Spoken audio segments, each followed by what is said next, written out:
Victoria is renowned for its wildlife, especially marine life, which thrives in and around the surrounding waters. And with BC's expanding energy sector, environmental considerations are of the utmost priority. So how do you protect the marine life? Marine zoologist Dr. Anna Hall explains.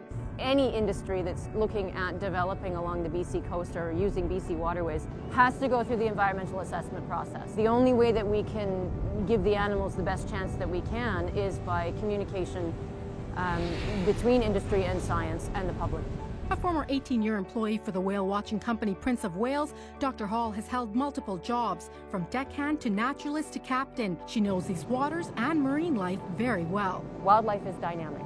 What we see today is not necessarily what 50 years from now it's going to look like. We have to ask the questions, what are going to be the impacts, to ensure that any steps that are taken as we move forward with any sort of developments, that it's being done with the highest level of respect for the marine wildlife. There has to be cooperation, and it has to be more than a band-aid solution. The animals need to have a voice at the table.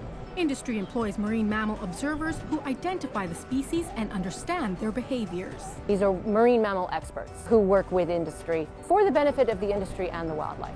They work on seismic ships already around drilling, so that if the wildlife intersect that zone of interest, the activities cease. We have got one of the highest densities of marine mammals found anywhere in the world here in British Columbia. Southern British Columbia in particular, we actually have more marine species here than we did 20 years ago because we didn't have humpback whales, and today we do, and that is a conservation success story. I understand economy and people have to make a living, but the animals also have to make a living. They just do it differently to how we do it. For BC People, I'm Sucheta Singh.